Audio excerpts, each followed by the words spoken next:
আল্লাহ বলেন আমার শরণ থেকে যে মুখ ফিরায় নিল, আমার বন্দিগি, আমার ইবাদত, আমার হুকুম পালন, আমি তার জীবন করে দেব সংকীর্ণ এবং তার হাসরের ময়দানে উঠাবো অন্ধ। এই জীবন সংকীর্ণ করার একাধিক তাফসির, এর মধ্যে একটা তাফসির হলো এইটা যে আল্লাহ জীবন সংকীর্ণ করে দিবে মানে তার কবরের মধ্যে তার কবরটাকে একেবারে সংকীর্ণ করে দিবে। আল্লাহ রসুল বলছে নাফরমানের কবর রাইখা যখন ফেরেশতা চলে যাবে, কবর ডান পাশের মাটি তারে একটা চাপ দিবে বাম দিকে, বাম দিকের মাটি এক ডান দিকে, আল্লাহর কসম ডান পাশের হাড্ডি পাঁজর ভাইঙ্গা ডান দিকে বাম দিকে চলে যাবে, বাম দিকের হাড্ডি পাঁজর ভাইঙ্গা। রাসূলুল্লাহ সাল্লাল্লাহু আলাইহি ওয়াসাল্লাম বলছে বন্ধু দেখেন হাত্তা তাখতালিফা আদলাউহু, এই দুই আঙ্গুল যেভাবে এভাবে একটার ভিতরে ঢুকে গেছে, খোদার কসম ডান পাশের হাড্ডি পাঁজর বাম পাশের হাড্ডি পাঁজর এইভাবে একটার ভিতরে ঢুকে যায়। এইটার অর্থ এটা। হ্যাঁ, রাসূলুল্লাহ সাল্লাল্লাহু আলাইহি সাল্লাম একদিন হযরত বারা ইবনে আযিব রাদিয়াল্লাহু তাআলা আনহু থেকে বর্ণিত, নবীজি একদিন এক সাহাবীর জানাজা পড়তে গেছেন। জানাজা পড়তে গিয়ে খালি কবরের সামনে কিছুক্ষণ দাঁড়াইছেন, তখনও ওনারে কবরে রাখে নাই, জানাজাও পড়ায় নাই। নবীজি আগে গিয়া কবরটার সামনে দাঁড়াইছে। হযরত বারা ইবনে আযিব বলেন আমরা নবীজির সাথে ছিলাম। আল্লাহ নবী সাল্লাল্লাহু আলাইহি সাল্লাম কবরের খালি এই কবর দেখা অঝরে কাঁদতে শুরু করছে। আমরা সবাই সাহাবীরা নবীজির সাথে কাঁদতে শুরু করলাম। অনেকক্ষণ কাইদা নবীজি চোখের পানি মুইছা আজীব কথা বলছে নবী। রাসূলুল্লাহ সাল্লাল্লাহু আলাইহি সাল্লাম সাহাবীদেরকে লক্ষ্য করে বলছে ইয়া ইখওয়ানি লিমিসলি হাদা ফাআইদ্দু, আমার বন্ধুরা আমার সাথীরা এই কবরে যাওয়ার জন্য তোমরাও রেডি হও। ফাআইদ্দু, তোমরাও প্রস্তুতি নাও, অচিরেই তুমি আমি সবাই এই কবরেই পৌঁছে যাইতে হবে।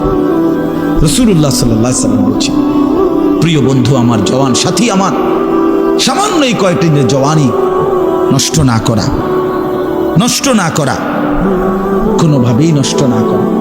তো এই জন্য বললাম এই সূরা মুলক এটা আল্লাহ তাআলা অত্যন্ত ফজিলতপূর্ণ একটি সূরা। রাসূলুল্লাহ সাল্লাল্লাহু আলাইহি সাল্লাম বলছেন এটা কবরের আযাব থেকে রক্ষা করবে। এই সূরা নিয়মিত তাফসীরের মধ্যে আমি নিজে পড়ছি, তাফসীরে কুরতুবিতে আছে। আল্লাহ নবী সাল্লাল্লাহু আলাইহি সাল্লাম বলেন লাওয়াদিত্তু, নবীজি বলেন আমার দিলের আশা, আমার দিলের তামান্না, আমার উম্মতের প্রতিটা মুমিন তার কলিজার ভিতরে তার জবানে এই সূরা মুলক থাকুক, সূরা মুলক থাকুক। অর্থাৎ রাসূলুল্লাহ সাল্লাল্লাহু আলাইহি সাল্লাম বলতেন আমার প্রতিটা মুমিন বান্দা উম্মত যেন এই সূরা মুলক তেলাওয়াত করে, যেন কবরের আযাব থেকে রক্ষা পায়। নবীজি 5 ওয়াক্ত নামাজের পরে, আল্লাহর কসম ভাই এখানে অনেক ওলামায়ে কেরাম আছে, আপনি জিজ্ঞাসা করুন, নবীজি 5 ওয়াক্ত নামাজের পরে সরদারে দু আলম নবীর তো কোনো গুনাহ নাই, তিনি নিষ্পাপ, তিনি তো জান্নাত উদ্বোধন করবেন। আনা আউয়ালু মান ইয়াকরাউ বাবাল জান্নাহ, নবী বলছে আমি সেই মুহাম্মদ যে প্রথম জান্নাতের দরজা আমি নাড়ব, জান্নাতের কড়া নাড়ব আমি মুহাম্মদ। ভিতর থেকে ফেরেশতা বলবে আপনি কে? আমি বলবো মুহাম্মদ।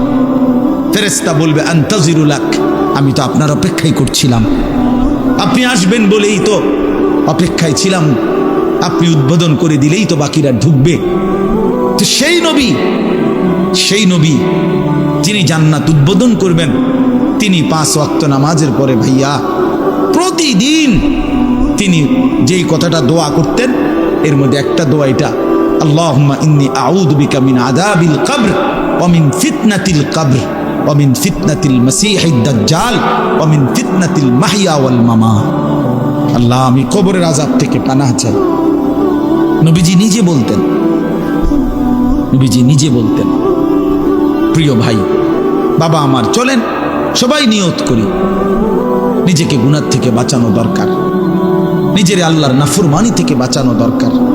আল্লাহ তাআলা বলেন ইন্নাল্লাযীনা ইয়াখশাউনা রাব্বাহুম বিল গায়ব, আমি আল্লাহকে না দেখে আমার কথাগুলো আখিরাত সম্পর্কিত এগুলোকে না দেখে যারা আমি আল্লাহকে ভয় করে, আখিরাতকে ভয় করে, জাহান্নাম